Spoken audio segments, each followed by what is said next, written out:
선생님들 안녕하십니까? 최근 수능 수학이 변하고 있습니다.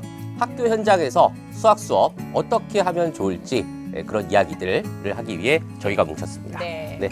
안녕하십니까? 저용고등학교에서 수학을 가르치고 있고 EBS 수학 강사로 활동하고 있는 남다른 치밀한 열정의 남철입니다. 네, 반갑습니다. 저는 EBSI에서 선생님과 함께 강의를 하고 있고요. 그리고 현재 경기도의 남한고등학교에 재직 중입니다. 최은진입니다. 반갑습니다. 네, 선생님. 네.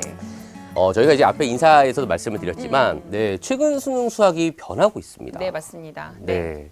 그래서 우리가 이제 그 사부작으로 이야기를 할 텐데, 네. 그 첫 번째 순서입니다. 네. 최근 수능 수학이 어떻게 변하고 있고, 네. 그런 이야기들을 좀 네. 풀어갈 텐데요. 네. 선생님, 우리가 세 가지를 준비를 했어요. 네, 맞아요. 그쵸? 사실 저는 한 2년 전쯤부터 이제 수능 수학이 좀 많이 변했다라는 느낌이 좀 들고요. 우리가 네. 학교 현장에서 지도를 할 때 수능의 변화를 좀 인지하고 또 학생들과 호흡을 하셔야 아마 이제 효율적인 지도가 가능하실 것 같아요. 그래서 저희가 뽑아본 거는 사실 요 1부에서 뽑은 내용은 세 가지죠. 네. 네.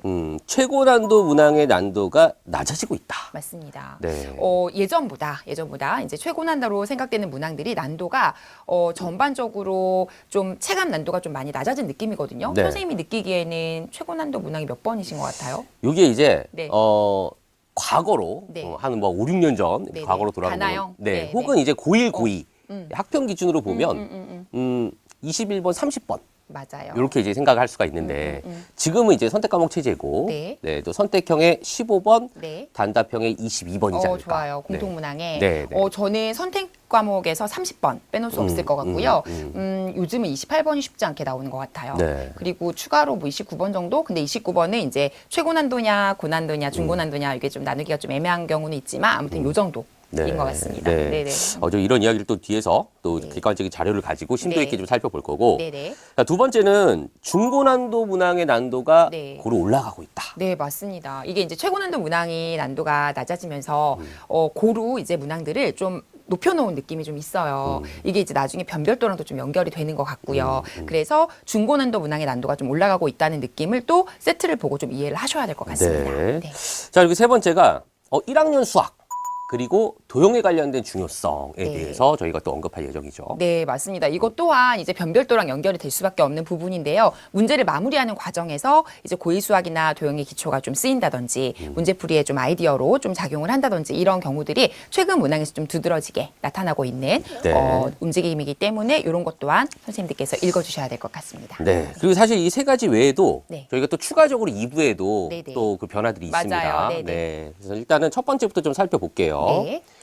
우리가 일단 15번에 관련된 이야기, 오답률을 이렇게 쭉 살펴봤는데, 저는 일단 이 표를 보면서, 중간에 일단 어느 정도 뭐 약간의 등락은 있지만, 그래도 전반적으로 우하향하고 있다. 우하향되고 있어요. 맞아요. 잘 그렇게 읽으신 것 보여져요. 같아요. 네. 저는 사실 여기 지금 2, 4학년도 6월이 좀 튀긴 하잖아요. 근데 요 시험이 사실 이게 학생들이 요때 많이 변화가 좀 있었거든요. 문제 세트에 좀 문항 유형이나 문항 번호나 이런 것들에 있어서 좀 변화가 많아서 학생들이 요때 조금 어려워했던 것 같아서 요게 좀 튀긴 했습니다만 전반적으로 내려가고 있는 느낌은 맞는 것 같습니다. 네.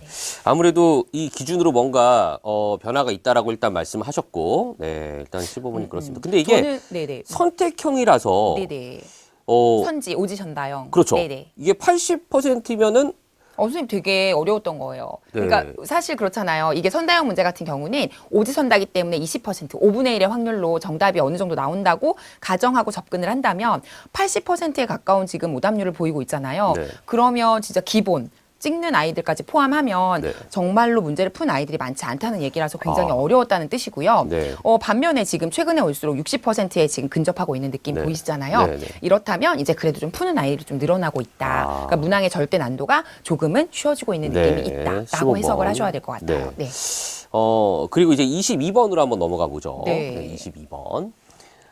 뭔가 등락은 좀 보이긴 하는데, 뭔가 이제 딱 이게 솟은 게 있습니다. 그래도 전반적으로 최근까지 보면 그래도 우하향되고 있는 느낌은 있는 것 같아요. 네, 맞아요. 지금 보시면 알겠지만 2024학년도 6월이나 24학년도 수능 같은 경우는 약간 튀어있는 느낌은 있는데 이때 선생님 문제 기억하실지 모르겠지만 네. 이때 세트가 좀 어려웠어요. 네. 그러니까 24학년도 6월은 새로운 느낌의 시도를 많이 했기 때문에 좀 세트를 어렵게 느꼈던 해고, 그리고 작년 수능 같은 경우 24학년도 수능 같은 경우는 요 세트 자체가 전체적으로 좀 무거웠기 때문에 문항의 절대 난도에 비해서 학생들의 정답률이 좀 낮았던 것 같아요. 그래서 좀 다른 문제하고의 어떤 그런 형평성인 부분도 네. 충분히 이제 오답률이 반영이 된다는 말씀이시군요. 그렇죠. 학생들은 앞뒤의 문제들이 좀 어려운 게 같이 들어가게 되면 그러니까 중고난도 문항이 같이 높아지면 그 주변이 다 어렵게 느끼기 때문에 고난도 문항에 대한 해결력이 좀 낮아지게 돼요. 네. 평소에 그 한 문제만 던져줬을 때보다 해결력이 좀 낮아지는 거죠.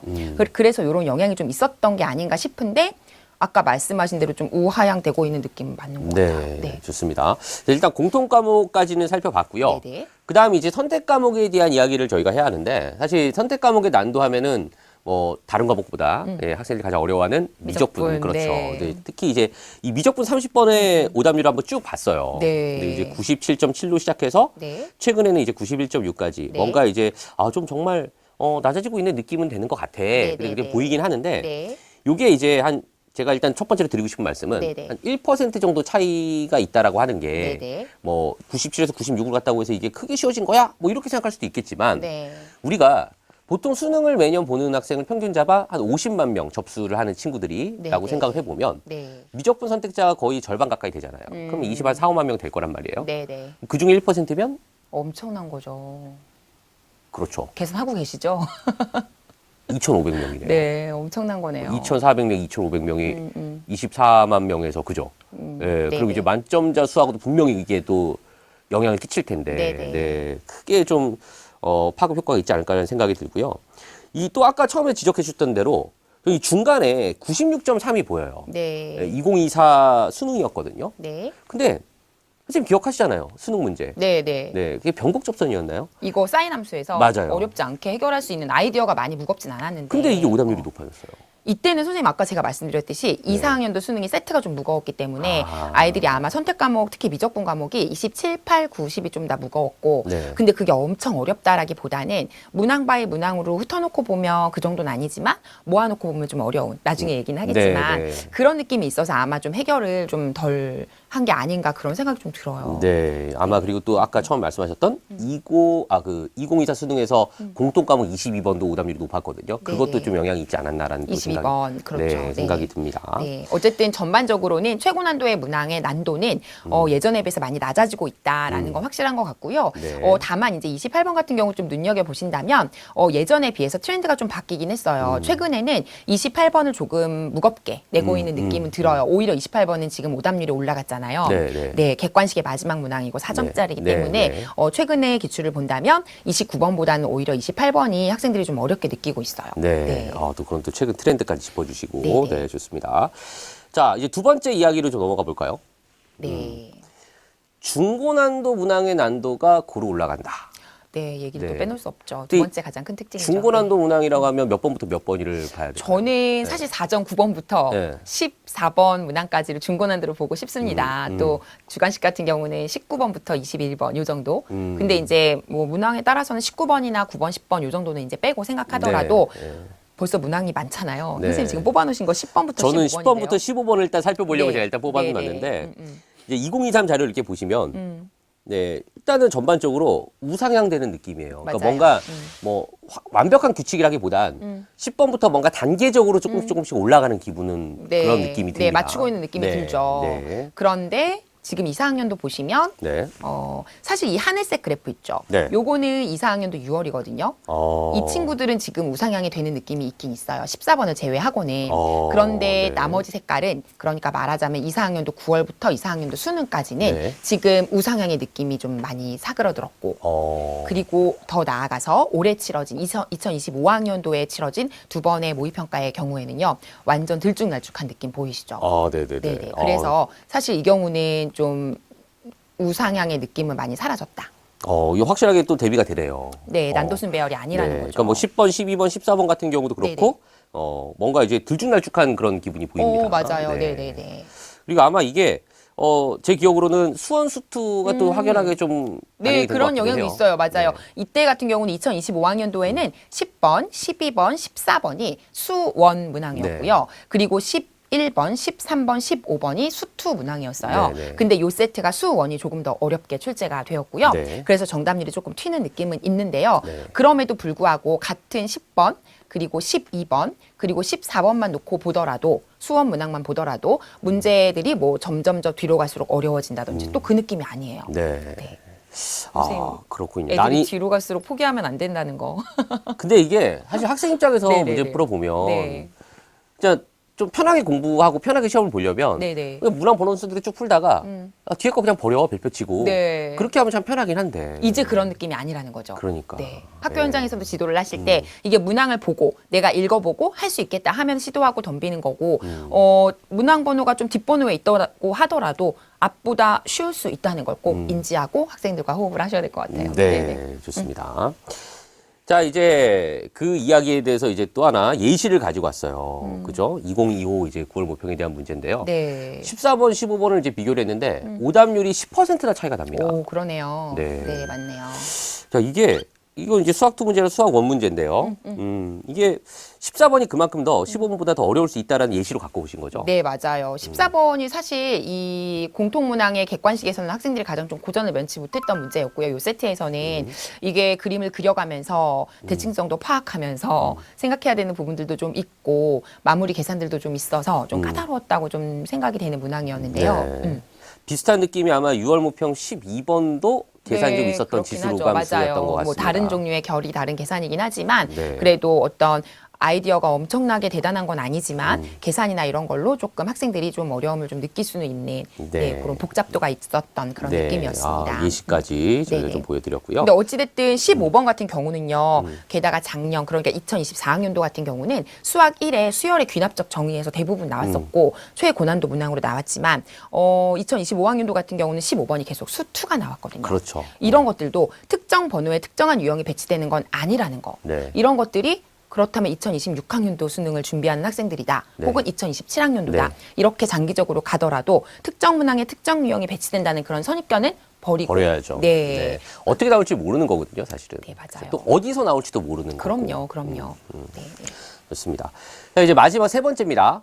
고1 수학 도형의 기초 역시 중요하다라고 네. 이제 이야기를 했는데 보통 이제 저희가 1학년 수학하면은 네. 뭐 집합, 뭐 명제, 문제, 함수, 그다음에 뭐 뭐, 유리함수 이런 저 간접 출제라면 눈에 확연하게 드러나는 네네네. 이제 그런 예시를 저는 이제 설명하실 거라고 생각을 했는데 네네. 이 문제는 왜 가지고 오신 건가요? 사실 이제 최근에 고1 수학이 중요하다고 얘기하는 그 느낌이 고1 수학은 원래 중요했죠. 왜냐하면 2학년, 3학년 수학을 배우려면 너무 중요하잖아요. 사실 수학은 기초가 있는 학문이니까 그런 느낌이라기보다는 지금 약간 문제의 마무리에 어떤 장치라든지 그런 느낌으로 고1 수학이 좀 양념처럼 쳐지는 경우가 좀 있어요. 네. 그래서 이 문제가 딱 그런 느낌이거든요. 문제의 흐름을 보시면 가운데에 보시면 이건 지금 연속성에 관련된 얘기예요, 사실. 그래서 그걸 가지고 학생들이 직선으로 움직여가면서 관찰을 하는데 그래서 A, B에 대한 수식을 찾아요.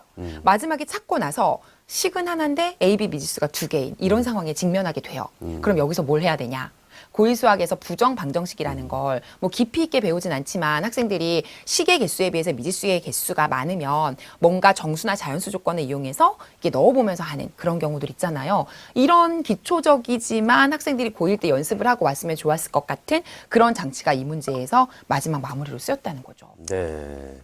아, 참 그런 좀 고차원적인 예시를 가지고 오신 것 같은데 네네. 비슷한 사례로 뭐 우리 근해분리라든가 이런 공도 많이 오, 활용되지 맞죠. 않습니까? 한 2년 전인가 3년 전에 기아에서도 저는 28번 정도 위치에 나왔던 게 좀 기억이 나거든요. 그래서 최근에 뭔가 사고력을 아주 뭐 깊은 사고력 이런 걸 요하는 문제를 조금 많이 깎는 대신에 이런 고1 수학에서 어떤 교육 과정에 근거해서 1학년 때부터 좀 차분하게 밟아오면서 열심히 학습한 학생들이 마지막에 문제 마무리까지 고3 때 좀 잘할 수 있는 그런 식의 문제 출제에 경향을 띠고 있다라는 거를 알고 계셔야 1학년 때부터 좀 지도도 좀 그렇게 해주실 수 있을 것 같아요. 네. 아, 좋은 말씀. 네네. 네, 감사하고요. 네. 도형에 대한 이야기도 좀 살펴보겠습니다. 선생님 이 문제는 어떻게 보셨어요?